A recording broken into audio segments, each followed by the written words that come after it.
I want to talk about the technological environment in business today and how taking risks shaped our professional career. Business fundamentals today are drastically different than they were even just 10 years ago. Uber, the largest taxi company in the world, owns no vehicles. Facebook, the largest media company in the world, produces no content. Alibaba, the largest retail company in the world, holds no inventory. And Airbnb, the largest rental company in the world, owns no real estate. Through software and technology, companies are able to go faster and cheaper than ever before, creating lots of exciting opportunities for entrepreneurs. Despite the fact that these companies are the best of the best, with valuations upwards of hundreds of billions of dollars, they all started small, and they all started by taking a chance, a risk. Tonight, we're going to share with you our journey as young entrepreneurs, and we're going to hit home a central theme, and that is to take risks, because nothing can substitute for experience. Back when we were juniors at UNC, we had an idea for an app that would change the way college students experience dining and nightlife. We wanted them to never have to pay full price to eat or drink at their favorite local restaurants or bars again. But with being on the varsity tennis team and taking classes, yes, student athletes at UNC do go to classes, we didn't have very much free time. But the more we thought about it, the more our passion grew for it, and the more we knew we just had to go for it. And when we made that decision to do it, the rest was history. We became obsessed with it, really. All of the free time we had, in between classes, after practice, late at night, it was literally all we did. We absolutely loved it. And I'll give you guys a little story since Halloween just passed. And for those of you who don't know, Halloween at UNC is probably the biggest night of the entire year, except for when we beat Duke in basketball, of course. So tens of thousands of students go to Franklin Street dressed in costume, and it's a night that if you're a UNC student, you just do not miss. But when we were seniors, we were so passionate about this that instead of getting dressed up and instead of going out, we decided that we're going to stay in tonight and we are going to work on our passion. Hold on, how did that get up there? That's not supposed to be in here. Come on, Luke. But in all seriousness, there were countless times that when our friends and teammates were going out and having fun and doing the things that college kids do, we were making it a priority to follow our passion and our dreams, and we weren't going to let anything stop us. So take risks. Nothing can substitute for experience. As graduation came, and it came quickly, things got serious. It's one thing to work on a hobby or a side project while you're in school, and it's another to pursue it full-time. We were both lucky enough to have full-time job offers upon graduating. They were good jobs. It would have led to steady income, health benefits, a safety net, and a clear-cut path for corporate success in America. But deep down, we knew we had to take a chance and see our vision into reality. In all honesty, we had no business background, no technology background, and we didn't know the first thing about what it would take to develop a good app. Despite this, we told our employers at the last minute that we were unable to take this job. We were going full-time with our startup. Take risks. Nothing can substitute for experience. In our first year, we are learning that there's a lot of different things that go into running a business. So we found ourselves wearing many different hats. Entrepreneurship will do this to you. We are the digital marketing specialists. We are the salesmen. We are the project managers. We are the developers. We're even the HR team, and we are the bookkeepers, keeping tracks of revenue and expenses.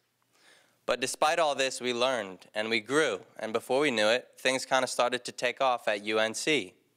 We had thousands of users. We were working with roughly half of the business community in Chapel Hill, and we were even turning a profit.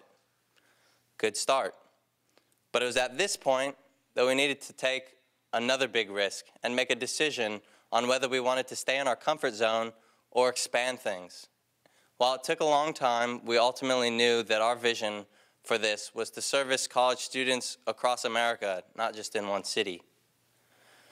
We took every single penny that we had made and reinvested it back into the business to grow the platform, despite having no real sure success plan in mind. It had been over a year now to date, and we had taken $5,000 in annual salary. Take risks. Nothing can substitute for experience. So we knew at this point we had to be as efficient as possible with our time and money. So what we did was we fired up a call center. And this call center consisted of 10 UNC students calling on businesses all across North Carolina all day, every day. And they would book these meetings, and then Taylor and I would then drive to these meetings.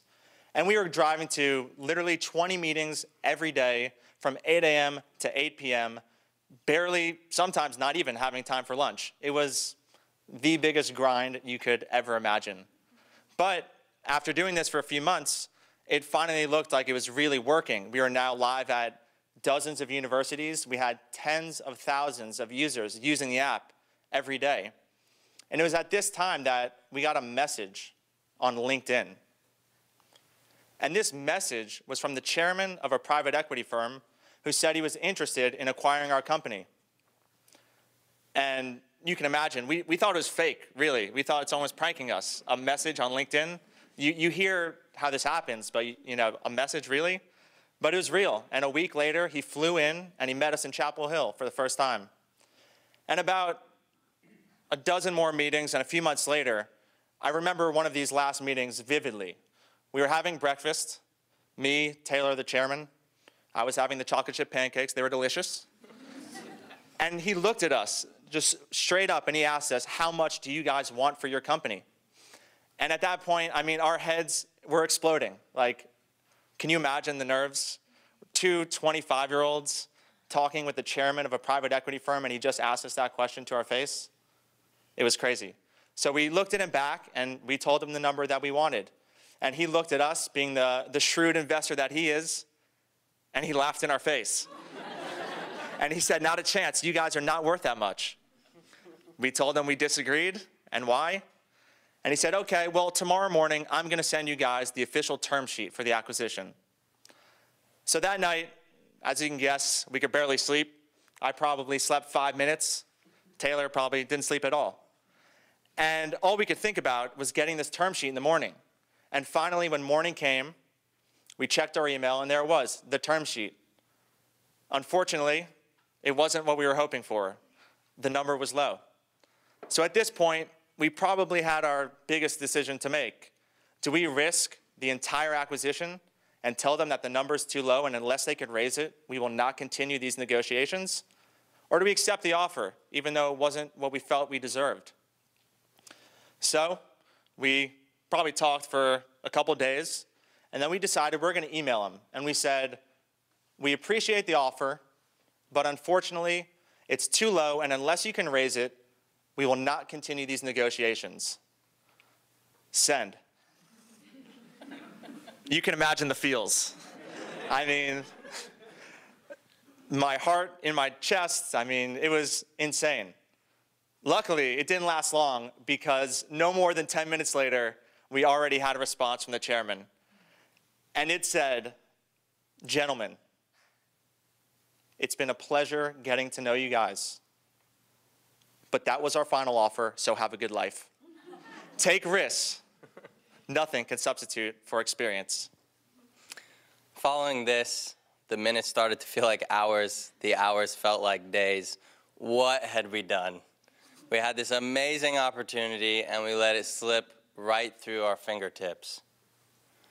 It was about a week filled with sleepless nights, a week filled with feelings of regret and remorse. That we received a phone call. Surprised, we looked down, and it was the chairman of the firm.